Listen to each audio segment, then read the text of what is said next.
시청자 여러분 안녕하십니까. 굿모닝 인포맥스 2부 오늘도 힘차게 달려보겠습니다. 다양한 경제 이슈를 들어봅니다. 오늘도 손석우 경제평론가님 나와주셨습니다. 어서 오세요. 네, 안녕하십니까. 금리 얘기를 먼저 해볼 텐데요. 네. 지난주 FOMC를 통해서 미국 연준이 3월에는 금리 인하할 가능성이 사실은 없다고 얘기를 한 셈인데 네. 선을 그었죠. 예.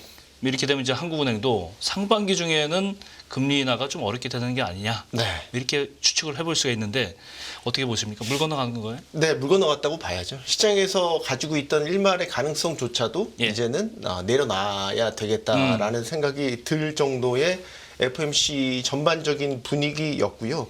물론 그 안에 이 속속들이 내용을 보면 꼭 이걸 주식시장 입장에서는 부정적으로 평가할 건 없을 것 같습니다. 네. 물론 인하 시점에 대해서 이제 뒤로 늦춰진 것에 대해서는 초반에 이제 시장에 혼돈도 있었고 실망 매물도 좀 쏟아지긴 했지만 네. 그건 어디까지는 시장의 기대치였거든요. 그렇죠. 연준이 한 번도 3월을 언급하지는 않았습니다. 3월 네. 가능성을 높였던 거는 네. 시장에서 계속 발해왔던 건데 이제 그 가능성 자체는 이제 상당수 차단이 됐다 이렇게 봐야 될 것 같습니다. 네. 뭐 연준 성명을 통해서도 명확하게 드러났지 않습니까? 일단 5.25에서 5.5%의 기준금리가 4차례 연속 동결이 됐고 성명을 통해서 보면 현재 더 큰 확신 얻을 때까지 금리를 인하하는 것이 적절하지 않을 것이다라고 이제 성명문에서 밝혔죠.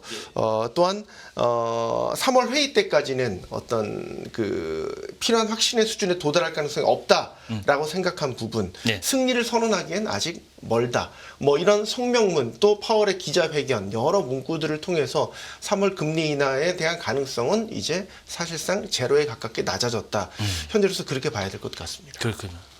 방금 말씀하셨지만 이제 투자자들이 일단 실망감이 큰 투자 관점을 가지는 시각도 많을 텐데 꼭 그렇지만도 않다. 네. 이렇게 주장하는 논리가 있어요. 어떤 네. 논리일까요? 일단 추가 인상 가능성 자체에 대해서는 확고하게 얘기를 했죠. 그렇죠. 금리 인상 예. 스케줄은 다 종료가 됐다. 예. 그 부분에 대해서 일단 명확하게 했다라는 건데 사실 이번에 FOMC에서 주목했던 관전 포인트 중에 하나가 성명문에 계속해서 들어갔던 문구가 있었습니다. 예. 추가적인 정책을 강화할 수 있다. 이 문구가 이번에 다른 문구로 대체가 될 것이냐 혹은 삭제가 될 것이냐 라는 부분이 하나의 관전 포인트였는데 예. 대체가 됐습니다. 그래서 추가적인 정책 강화라는 표현이 그냥 어떤 조정이라는 표현으로 대체가 됐습니다. 그렇군요. 훨씬 더 중립적인 표현으로 대체가 됐다라는 거. 예. 그래서 이거는 통화 완화적인 포지션에 대한 의지, 연준의 의지를 확인할 수 있는 문구였다. 문구의 변화였다.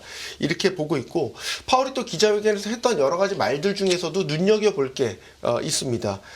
파월이 이런 얘기도 했었죠. 이제는 모든 위원이 금리 인하가 적절하다는 것을 믿고 있다. 라고 얘기를 했습니다. 이건 이제 더 이상의 어떤 금리 인하를 해야 된다는 거에 대해서 이견이 없다. 소수 의견 자체도 없다라는 거죠. 시기의 문제만 남았네요. 이제 시기의 문제죠. 거기다 하나 더 한다면 폭과 뭐 횟수의 문제. 그렇죠. 요 정도가 더해지겠죠. 예. 그래서 이제 확실하게 긴축 사이클에는 종료가 찍혔다. 이렇게 볼 수 있겠고요. 또 하나 QT, 즉 양적 긴축에 대한 언급도 있었죠. 예. 사실 이제 시장에서 좀 공격적으로 기대했던 건 이번 FOMC 때 QT에 대한 구체적인 계획들이 좀 나왔으면 했지만 그건 역시도 좀 시장의 기대치였고 다만 제롬 파월 연준 의장은 이 얘기는 했습니다. 3월부터 QT에 대해서 심도 있게 논의를 시작하겠다. 네. 라고 얘기를 했고요. 사실 이제 QT라는 거는 어떤 면에서 보면 더 연준이 갖고 있는 직접적인 시장에 대한 통제 수단이라고 볼 수 있지 않습니까? 예.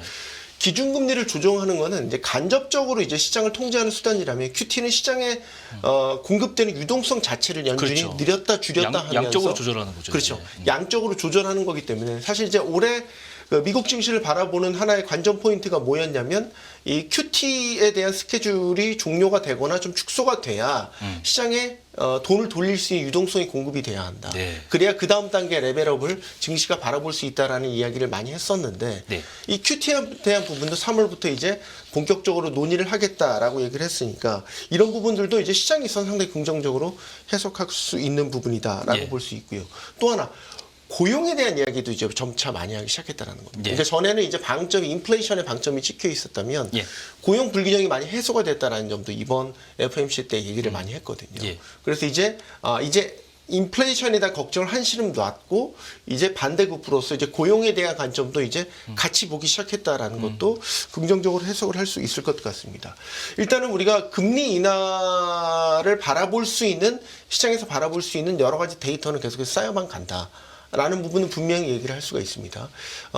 지난해 12월 그 연준이 이제 계속해서 주시하는 인플레이션 데이터가 CPI가 아니라 사실 이제 PCE 물가지수거든요.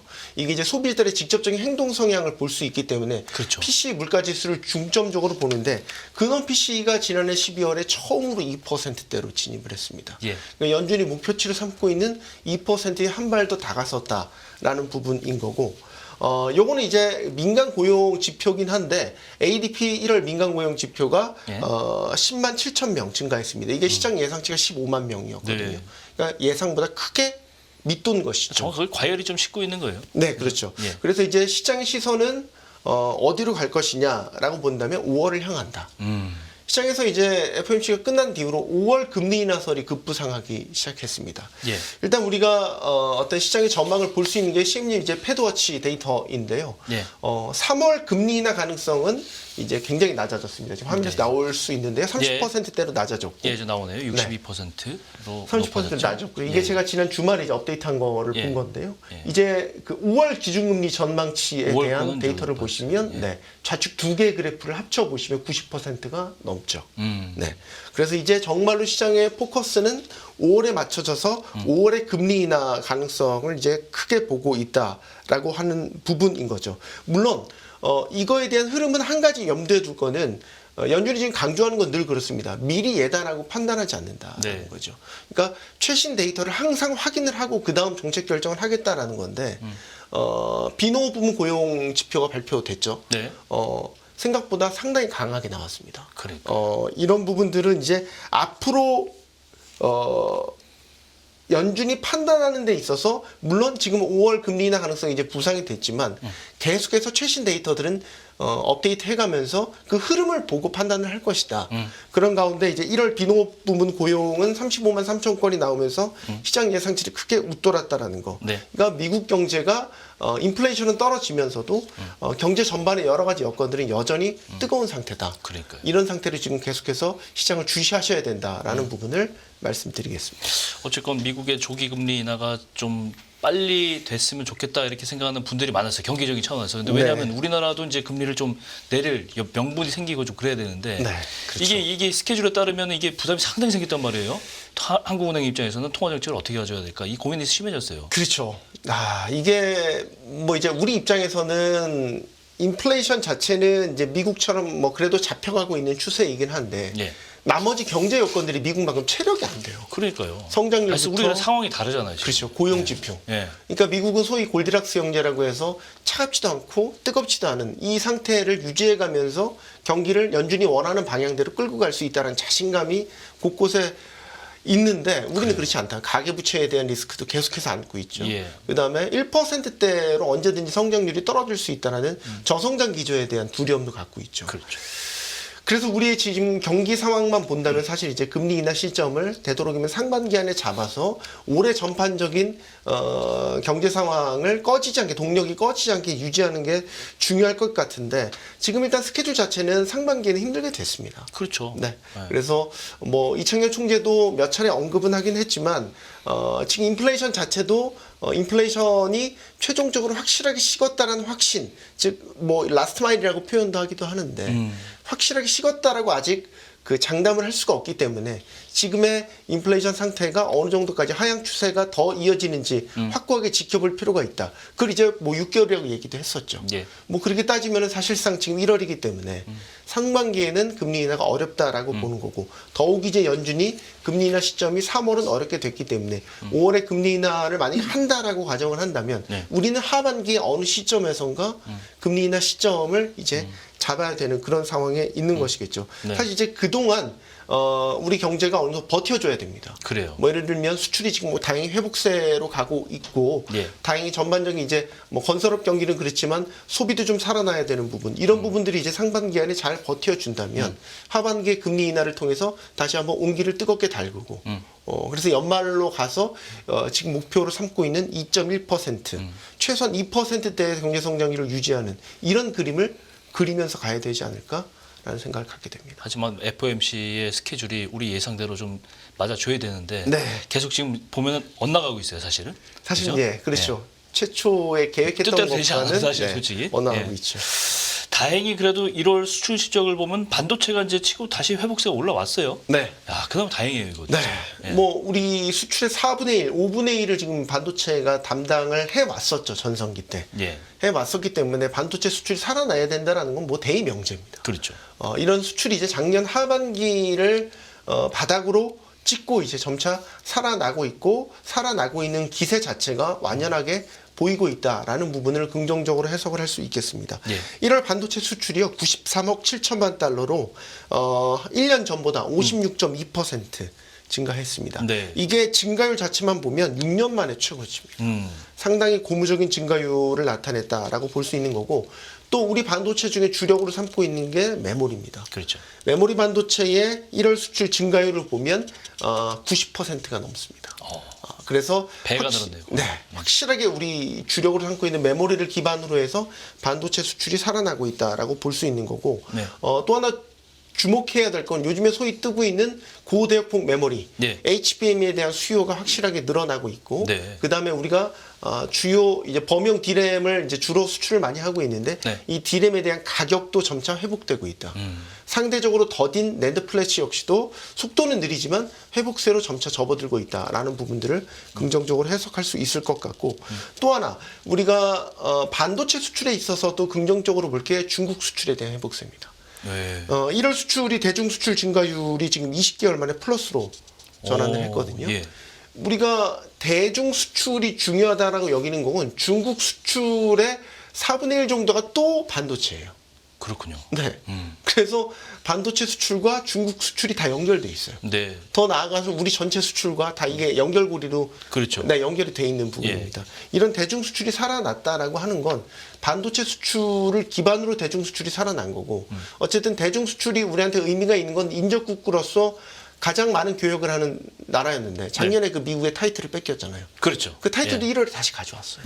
네, 이런 부분들은 이제 전반적으로 우리 수출에 총신호가 켜졌다.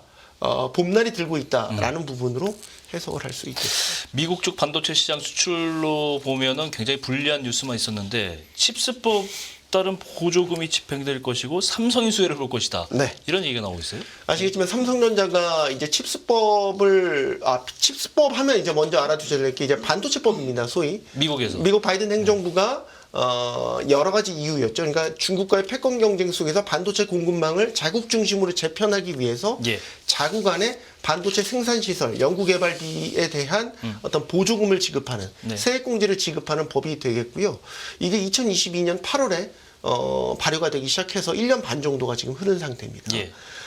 그래서 삼성전자의 경우에는 미국 그 텍사스 테일러에 지금 신규 파운드리 공장을 173억 달러를 투자를 해서 네. 짓고 있는 그런 상황이고요. 네. 뭐 삼성뿐만이 아닙니다. 뭐 미국 인텔도 파운드리에 대한 부활을 선언하면서 다시 그렇죠. 이제 뛰어들었고, 예.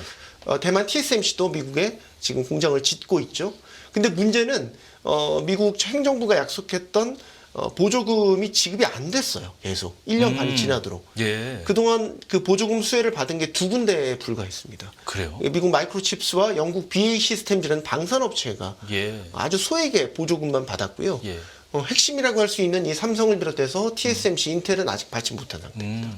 그런데 이제 최근 월스트리트 저널 보도에 의하면 올해 3월, 그러니까 3월을 기점으로 해서 보조금이 지급될 것이라는 보도가 나왔고, 그렇군요. 이 시점이 왜 중요하냐면 바이든 대통령이 시정연설이 예정돼 있고 예. 시정연설을 통해서 미국 대선 릴레이가 본격적으로 시작될 것이다. 네. 라는 근거입니다. 예. 그래서 3월을 전후해서 어떤 바이든 행정부의 바이드노믹스 경제정책 성과를 두드러지게 부각시키기 위해서 그렇죠. 이때쯤에 이제 보조금이 소위 지급이 이제 되고. 빅테크 업체들한테 이제 지급이 되기 시작할 것이다라는 전망이고요. 어쨌든 삼성이 우선순위에서는 밀릴 수 있지만 우선순위에서 밀릴 수 있지만 보조금 수혜는 결국 받게 될 것이다. 왜냐하면 이번 대선의 어떤 관전 포인트 중에 하나는 승패를 좌지우지할 포인트 중에 하나는 미국 블루 컬러들의 표심이 어디로 향하는가에 따라서 달라질 거거든요. 예. 그럼 이제 미국 테일러 공장 같은 경우도 삼성이 결국 가동을 해야 현지 그렇죠. 어떤 고용이 이루어지게 되고 유발되죠. 네, 예. 굉장히 중요합니다. 그래서 절대로 어떤 미국 행정부가 이거를 어떤 가동 시점이 늦어지거나 이렇게 두지 않을 것이다. 그렇죠. 선거에 활용하겠죠. 네, 물론 이제 철저하게 표의 계산에 의해서 이루어지겠지만 예. 어쨌든 정책적 성과를 가장 효과적으로 낼 수 있는 시점에 보조금 지급이 이루어질 것이다. 예. 이런 부분들은 내 삼성에도 분명히 큰 수혜로 작용할 것으로 예상됩니다. 이런 가운데 이런 소식이 있었어요. 미국 반도체 업계가 네. 뜬금없이 우리나라와 일본을 향해서 중국에 반도체 장비 팔지 마라. 네. 말도록 해야 된다. 미국 행정부가 나서서 이렇게 해야 된다. 이렇게 얘기를 했는데 이거 어떻게 보세요? 이게 지금 분명히 할 건 이게 이 미국 반도체 산업협회는 이제 그 미국 반도체 기업들이 모여서 만든 네. 이해단체입니다. 그렇죠. 네, 로비단체입니다. 예. 그래서 이제 이게 미국 정부의 공식 입장은 아닌데 중요한 건 지금 상황이 충분히 우려할 만하다라는 거죠. 왜냐하면 미국 반도체 부품 기업들 같은 경우, 장비 기업들 같은 경우는 불만이 이제 중국으로의 수출 그 장비 수출이 사실 원천적으로 많이 통제가 돼 있어요. 네. 그리고 이 수출 통제에 참여하는 기업이 보통 일본과 네덜란드 그렇죠. 함께 참여를 하고 있죠. 근데 그 네덜란드와 일본과 비교해도 미국 현지 기업들은 레거시 장비, 소위 좀 사양이 떨어지는 장비들까지도 네. 중국 수출이 거의 원천적으로 통제가 돼 있다. 아, 그렇군요. 이런 부분들에 대해서 기술 지금 이전 이런 것 때문에 거잖아요. 그렇죠. 그죠? 반도체 기업들이 불만이 많았었고, 예. 그 내재적으로 이제 불만이 쌓여왔던 게 이제 이번에 이런 식으로 이제 의견 표출이 된 거고, 그래서 이제 미국 반도체 산업협회가 주장하는 건 그거죠. 미국만 그럴 게 아니라 우리 동맹국이라고 할 수 있는 그렇죠. 일본, 네덜란드, 한국까지, 우리나라까지 포함해서 다자간 수출 통제를 하자. 그들도 못하게 해라. 네, 우리만 소위 하지 그런 말라는 얘기죠. 게 아니고. 왜 우리만 수출 통제 못하게 하냐. 결국 이게 역차별이다라고 보고 있는 거고, 그렇군요. 이제 이게 실제로 그럼 미국 정부의 정책적인 움직임으로 갈 것이냐, 가능성은 있다. 네. 라고 봅니다. 왜 최근에 이제 미국 상무부가 이와 관련해서 공식적인 입장을 회의나 수집한 건 아니지만, 예. 그 한국과 미국과 그리고 한국과 한미일 간의 이제 반도체와 관련해서 이제 생산 협의라는 협의체 이런 데서 간접적으로 의견을 피력했었거든요. 그러니까 수출 통제와 관련해서 다자간 통제가 필요하다라는 의견들을 냈었고, 네. 이제 이런 것들이 이제 대선과 맞물리게 되면 저는 자꾸 걱정인 게 예.